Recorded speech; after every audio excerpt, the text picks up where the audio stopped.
Ang bunga ng katotohanan. Ang mga salita ng Elohim sa puso ng isang tao. Paraan ng buhay. Apokalipsis 4:3. Hebreo 10:20. 11. Ang bunga ng katotohanan. Ang heartland. Alisin ang kasinungalingan sa iyong puso at gawin itong mabuting lupa, maghasik ng mga binhi ng katotohanan, at magbunga sa pamamagitan ng paglinang ng katotohanan. Pagbawi ng lupa. Hanapin ang kasinungalingan na sinasabi ng Biblia na itapon o huwag gawin, alisin ito sa iyong puso, at gawin itong matabang lupa. Pagtatanim ng mga binhi ng katotohanan.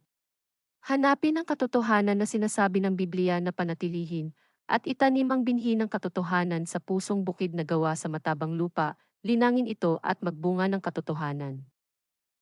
Ang bunga ng katotohanan. Ang bunga ng katotohanan. Proyek. 1. Proyek, itapon mo. 2.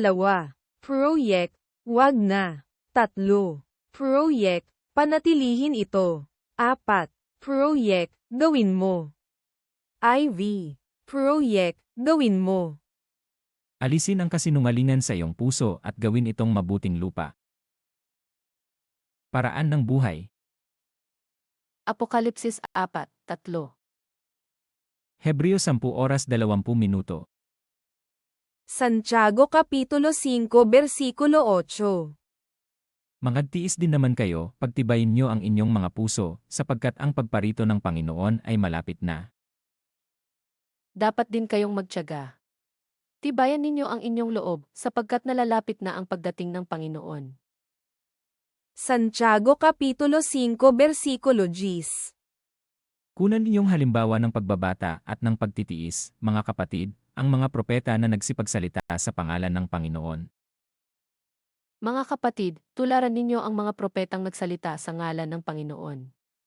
Buong tiyaga silang nagtiis ng kahirapan.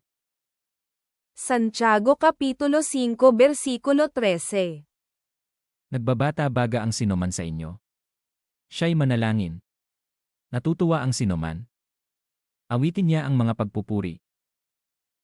May tiisin ba ang sinuman sa inyo? Manalangin siya. May nagagalak? Umawit siya ng papuri sa Diyos. Santiago Kapitulo 5 Versikulo 14. May sakit baga ang sinuman sa inyo? Ipatawag niya ang mga matanda sa iglesia, at ipanalangin nila siya, na pahiran nila ng langis sa pangalan ng Panginoon. Mayroon bang may sakit sa inyo? Ipatawag niya ang matatanda ng iglesia upang ipanalangin siya at pahiran ng langis sa ngalan ng Panginoon. Santiago Kapitulo 5 Versikulo 16. Mangagpahayagan nga kayo sa isa't isa ng inyong mga kasalanan, at ipanalangin ng isa't isa ang iba, upang kayo'y magsigaling. Malaki ang nagagawa ng maninas na panalangin ng taong matuwid. Kaya nga, ipagtapat ninyo sa inyong kapwa ang inyong mga kasalanan at ipanalangin ang isa't isa, upang kayo'y gumaling. Malaki ang nagagawa ng panalangin ng taong matuwid. Unang Pedro Kapitulo 1 Versikulo 13. Kaya't inyong bigkisan ang mga baywang ng inyong pag-iisip, na maging mapagpigil kayo at inyong ilagak na lubos ang inyong pag-asa sa biyayang dadalhin sa inyo sa pagkahayag ni Jesucristo. Kaya nga ihanda ninyo ang inyong mga isipan. Magpakatatag kayo at lubos na umasa sa pagpapalang tatamuhin ninyo kapag nahayag na si Jesucristo. Unang Pedro Kapitulo 1 Versikulo 15. Ngunit yamang banal ang sa inyo'y tumawag, ay magpakabanal naman kayo sa lahat ng paraan ng pamumuhay. Yamang ang Diyos na humirang sa inyo ay banal, dapat kayong magpakabanal anuman ang inyong ginagawa. Unang Pedro Kapitulo 1 Versikulo 16.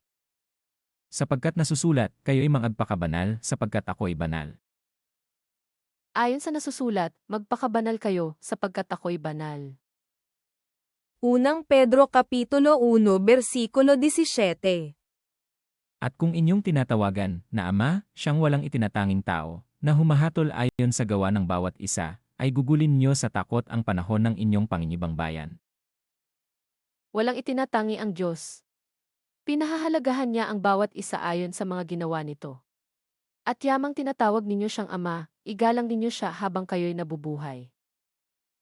Unang Pedro Kapitulo 1 Versikulo 22. Yamang nilinis ninyo ang mga kaluluwa sa inyong pagtalima sa katotohanan, sa pag-ibig na hindi pa kunwari sa mga kapatid, ay mangagibigan kayo ng buong ningas ng inyong puso sa isa't isa. Ngayong malinis na kayo dahil sa inyong pagsunod sa katotohanan, anupat naghahari na sa inyo ang tapat na pag-ibigan bilang magkakapatid, naway maging maalab at tao sa puso ang inyong pagmamahalan.